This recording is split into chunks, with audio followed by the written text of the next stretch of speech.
నమస్తే. ప్రస్తుతం మనతో పాటు ప్రముఖ డైరెక్టర్, అలాగే పొలిటికల్ అనలిస్ట్ కూడా గీతాకృష్ణ గారు ఉన్నారు. ఆయనతో మాట్లాడదాం. నమస్తే సార్. హాయ్. జూన్ 9వ తారీఖు ముహూర్తం అంటే ఖచ్చితంగా వైజాగ్లో జరుగుతుంది అని చెప్పేసి వైసీపీ వాళ్ళు, ఖచ్చితంగా అమరావతిలో జరుగుతుంది ఈ ప్రమాణ స్వీకారం అని చెప్పేసి టీడీపీ వాళ్ళు, ఎవరికి వాళ్ళు ధీమా వ్యక్తం చేస్తున్నారు. వీళ్ళైతే ఏకంగా వైసీపీ వాళ్ళు ఏకంగా జస్ట్ మెను విడుదల చేశారు, ఫుడ్ మెను. అంటే ఎందుకు అంటారు ఇంత? అంటే ఆల్రెడీ ఓటింగ్ అయిపోయింది, లెక్కింపు ఒకటి మిగిలింది, కానీ ఎందుకు ఇంత ధీమా వ్యక్తం చేస్తున్నారు అంటారు ఇక్కడ వాళ్ళు? ఎక్కడ కూడా సెంటర్లో కూడా మోడీ కూడా మేమే వచ్చేస్తాం, ఇంకా 400 మీద పాటలర్ ఉన్నాడు, 400 సీట్లు వస్తాయన్నాడు. అక్కడ కూడా ఇలా విమర్శిస్తున్నారు, ఇక్కడ అలా విమర్శిస్తున్నారు. దీనికి గల కారణం ఏంటంటే రేపు పొద్దుట ప్రజల్లో ఆ పార్టీ ఇంకా నిలబడాలంటే కారణం అడిగేవాడు చెప్పాను. నడవాలంటే ఎంత హోప్ఫుల్గా ఉన్న పార్టీ, ఎంత హోప్ఫుల్గా ఉన్న ఇది ఎందుకు ఓడిపోయామనేది మేము ఆత్మవిమర్శ చేసుకుంటున్నాం అని కొత్త పాట పాడతారు ఇక్కడి నుంచి. రేపు జరగబోయేదో చూస్తూ ఉండు, ఎవరికి వాళ్ళే ఆత్మవిమర్శ చేసుకుంటున్నారు అని. తెలుగుదేశం ఓడిపోతే తెలుగుదేశం ఉంటుంది, వీళ్ళు ఓడిపోతే ఈలోగా కొన్ని హత్యలు జరిగిపోతూ ఉంటాయి. ఊళ్ళో పెళ్లి అయితే కుక్కలు హడావుడిలాగా, ఎవడ చచ్చిపోతే ఆడ ఎంజీఆర్ చచ్చిపోతే 100 మంది చచ్చిపోయారు, ఇక్కడ ఎవడ వైఎస్ఆర్ చచ్చిపోతే 100 మంది చచ్చిపోయారు. బుద్ధి లేదండి. అభిమానానికి ఒక అర్థం ఉంది. మామూలుగా చచ్చిపోయిన వాళ్ళు కూడా అదిగా చచ్చిపోయి అంటారు ఇప్పుడు. మీకు అర్థమైనప్పుడు ఇది జరగబోయేది. సో అంత అమాచ్యూరిష్గా, అంత ప్రీ హిస్టారిక్ అంటేనే అంత రాతి యుగంలో ఉన్నాం. ఇంకా ఆడెవడో చచ్చిపోయి పెట్టాను, నువ్వు నీ ఫ్యామిలీని నీకు హెల్ప్ చేశారు. అయితే అలా ఉంటుంది. దయచేసి అటువంటి అగాత్యాలు చేసుకోకూడదు. మనలాంటి వాళ్ళు చెప్పాలి. సోషల్ మీడియా వచ్చింది కాబట్టి ఎవడు ఎలా పోతే నీకెందుకు, నీకు ఇస్తే మంచి పరిపాలన కావాలి. చంద్రబాబు నాయుడు వచ్చినా, అక్కడ మోడీ వచ్చినా, ఇండియా కూటమి వచ్చినా, ఇక్కడ జగన్ వచ్చినా ఈసారి అడగాలి, ఈసారి జగన్ అడగాలి, ఆ ల్యాండ్ టైటిలింగ్ అనేది తీసేయి అని అడగాలి.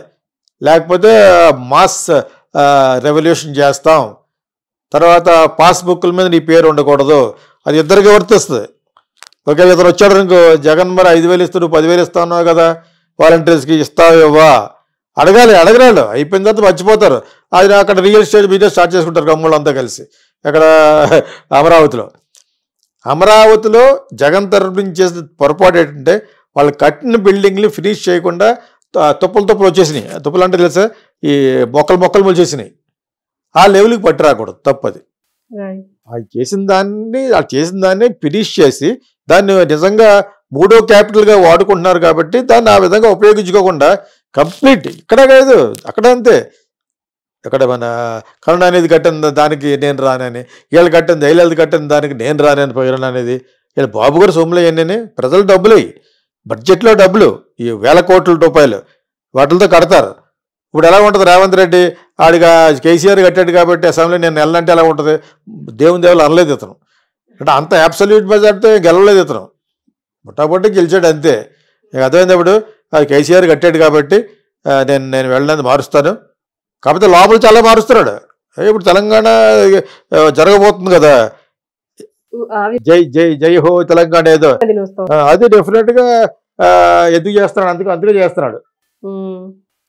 చాలా చేంజెస్ ఉన్నాయి, కాదు పైకి కనిపించే చేయట్లేదు. నేను అసెంబ్లీకి వెళ్ళను, ఎలాగంటాడు అసెంబ్లీకి వెళ్ళను, కొన్ని 1,000 కోట్లు ఖర్చు పెట్టి చేస్తేనే కదా. అది one of the best assembly అది ఇప్పుడు తెలంగాణది. సచివాలయం అదే అసెంబ్లీ అయితే అక్కడ కదా అసెంబ్లీ అవుతారు వాళ్ళు. సచివాలయం secretariat one of the best, అది లేటెస్ట్ కదా, చాలా బాగా కట్టారు. సో అదే అక్కడైతే ఇంకా వెళ్ళరు తమిళనాడులో, వాళ్ళు కట్టిన దానికి ఇటు వెళ్తే ఇటు కడితే బాబు సొమ్ముల్లాగా. That is all public money, your spending budget amount పెడతారు. వీళ్ళకి అందరికీ కూడా మాస్గా మన సోషల్ మీడియా క్లాస్ పీకాలి. అదేవిధంగా ఆటల మీద ఫోటోలు వేసుకోవడం ఏంటి, ఇంక్లూడింగ్ మోడీ. హైవేలు వెళ్తారు, నీ ఫోటో ఏంటి, వాట్ ఈస్ దట్? వాళ్ళు ఫోటోలు వేసుకోవడం ఏంటన్నాను. అవి విగ్రహాలు ఏంటి అసలు, 3,000 కోట్ల విగ్రహాలు. ఇక్కడ అంబేద్కర్ కట్టమన్నాడా, వల్లభాయ్ పటేల్ కట్టమన్నాడా? ఊరికనే ఏదో ఒక డబ్బులు ఖర్చు పెట్టాలి, నాకు ఈవెంట్ అరగాలి, ఒక రామ మందిరం కట్టాం, ఒక ఈవెంట్ అలాగనమాట. మోడీ చేసిన అటువంటివన్నీ ట్రాష్, నాట్ కరెక్ట్. కట్టితే దాన్ని ఉపయోగించుకో. ఇప్పుడు మన కంట్రీ చాలా లేవర్కుల్లో ఉంది, సో వాళ్ళకి ఖర్చు పెట్టాలి. కానీ ఈ స్టేట్ గవర్నమెంట్ అంతే, ప్రజల డబ్బుతో కట్టి నీ పేరు పెట్టుకుంటావు. ఫస్ట్ బొమ్మ తీసేయాలి. జగన్ అంటే ఇష్టమైనా కూడా ఇవన్నీ కొన్ని చేయాలి. సో ల్యాండ్ టైటిలింగ్ వద్దు మనకి. దాన్ని బాగా సవరించి అందులో వీళ్ళు కొన్ని సవరణ చేస్తారు. తెలియని వాళ్ళు చెప్తున్నాను. ల్యాండ్ టైటిలింగ్ యాక్ట్ సెంటర్ నుంచి వచ్చింది. అందులో వీళ్ళు ఎవరికి కావాలి దాన్ని అపాయింట్మెంట్ చేసుకోవచ్చట. ఆ పారాగ్రాఫ్ని కట్ చేసి అందించారు. వీళ్ళ దగ్గర కుతంత్రం ఉంది, లేకుండా ఎలా ఉంటుంది? డెఫినెట్గా కుతంత్రం ఉంది. అది చాలా క్లారిటీగా చెప్పిస్తారు. చాలా ఛానల్ లైక్ ఏబిఎన్ లాంటి ఛానల్లో చాలా చెప్పారు. దేన్ని విస్మరించకూడదు మనం. ఆ ఛానల్లో చూడాలి, ఇది చూడాలి.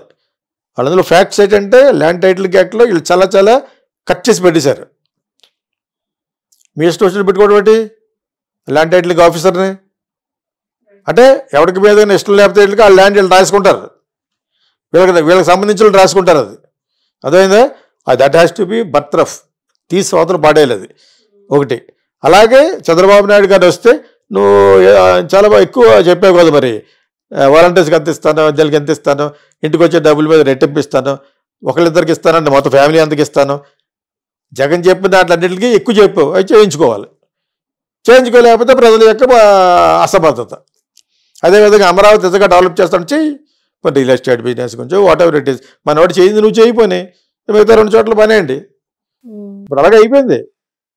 అంచేత 9వ తారీఖున మేం చేస్తామని ఎందుకు అనుకుంటారు? ప్రజల్లో రేపొద్దున ఆత్మవిమర్శ చేసుకుంటామనే మాటలు మాట్లాడడానికి. అదేందా? నువ్వు బిర్యానీ పెడితే ఎవడకు కావాలి, బూరు పెడితే ఎవడకు కావాలి. వీళ్ళు పెడితే అలా పెడతారు. వాళ్ళు ఇంకా సైలెంట్గా ఉన్నారు. కూటమి సైలెంట్గా ఉంది. అక్కడి నుంచి అమిత్ షా సైలెంట్గా ఇప్పుడు సైలెంట్ అయిపోయాడు. మొన్నటి వరకు కూటమి గెలుస్తే ఆంధ్రాలో అన్నాడు. ఏం తెలుసు నీకు? నువ్వు ఏం చేసావు ఆంధ్రాకి? మోడీ కానీ అమిత్ షా కానీ what did you do to southern states? ఈ రోజు వచ్చి మీరు ఆంధ్రా గురించి మాట్లాడడానికి you are not qualified. First of all నాకు మోడీ అంటే ఎందుకు ఇష్టం అంటే ఆయన పర్సనల్గా నాకు ఇష్టం. చాలామందికి అయ్యే ఇష్టం ఉండదు. ₹1,00,000 షూట్ వేస్తారంటే నాకు ఇష్టమే. ఆయన స్టైలిష్గా ఉంటాడు. ఇలా అడుగుతుంటే వెళ్ళాలా వేరే కంట్రీకి, ఎక్కడికైనా వెళ్తే 4 గంటలు ఇంగ్లీష్ మాట్లాడతాడు ఆయన. అవన్నీ నాకు చాలా ఇష్టం. మన యొక్క భారతదేశం పరువు నిలబెట్టాడు ఒక లెవెల్కి. మోడీ అని పెట్టాడుగా. అది బాగా ఎక్కువైపోయింది. మనకి మళ్ళీ మనం సిగ్గుపడేట్టుగా నేను దేవుడికి నేను మా అమ్మకు పుట్టలేదు, దేవుడికి పుట్టాను, ఆ లెవెల్కి వెళ్ళిపోయాడు. 2 ఎక్స్ట్రీమ్లు అనమాట, అతివృష్టి అనావృష్టి అని. Amit Shah doesn't have any right to talk about southern states first. You have not done anything to Andhra Pradesh. You have not done anything. మీరు వచ్చి ఇక్కడ బ్లాక్మెయిల్ చేస్తారంటే అందులో అతను చేరాడు, జైల్లో పెట్టేస్తారేమని. వాళ్ళకి 400 సీట్లు వచ్చేస్తే వాళ్ళకి మట్టుకు 400 సీట్లు ఇస్తే సీన్ మారిపోద్ది. అందులో కొన్ని మంచివి ఉంటాయి, కొన్ని మనం తట్టుకోలేం. లైక్ డిక్టేటర్షిప్ వచ్చేస్తుంది. ఓకే, ఇది జరుగుద్ది, కానీ వాళ్ళకి రావు. ఇంతమంది చెప్తుంటే ఎలాగ వస్తుంది? అదేవిధంగా ఇంతమంది జగన్ చెప్తారు, వస్తాడో రాడు ఎవరికి తెలియదు. వాళ్ళకి తెలియదు, వీళ్ళకి తెలియదు. కానీ కొన్ని లెక్కలు ఉంటాయని లాస్ట్లో చెప్పాను. ఏ క్యాండిడేట్కి ఆ క్యాండిడేట్ గెలుస్తాడో ఓడిపోతాడని. ఆ లెక్కల్లో ఇతను చాలా కాన్ఫిడెంట్గా ఉన్నాడని అంటున్నారు జగన్. ఇతర దేశాలకు వెళ్ళే ముందు చాలా కాన్ఫిడెంట్గా చెప్పాడని అన్నారు. ఆ విషయం వాళ్ళకి తెలుసు. వాళ్ళు సైలెంట్ అయిపోవడానికి గల కారణమే ఇదేమో అని కొంతమంది అంటున్నారు. మనం ఇదే చెప్పుకోగలం, ఎంతసేపు చెప్పినాను. డైరెక్ట్గా వెళ్ళి వచ్చేస్తారని మిగతా వాళ్ళు చెప్పను, నేను చెప్పకూడదు. కాబట్టి తర్వాత మళ్ళీ మనకి we will not have a voice. ఇప్పుడు ఆడెవడ వేణుస్వామి వాడిని కొత్త చూస్తున్నారు. నేను అన్నించి మళ్ళీ వాయిస్ మార్చాడు, జగన్ గెలవకపోవచ్చని. అష్టమసేనట, బొగ్గుసేన ఏం కాదు. ఎవడరేడే నిన్న మొన్నటి వరకు గెలుస్తా అని చెప్పి అష్టమసేనకి ఇష్టమసేన మనం తెలియదు నీకు అంతకుముందు. ఇడియట్. అంటే using social media for his own good అనమాట. నిన్న కాబట్టి పంపించాడు నాకు, ఇటు చూడండి ఎలా మార్చాడని ఓసారి వెళ్ళాక. ఇప్పుడు గెలవకపోవచ్చు అన్నాడు. Not correct. బొక్కలో పాడేయాలి in the name of astrology. You are misguiding people. Okay, sir. Thank you.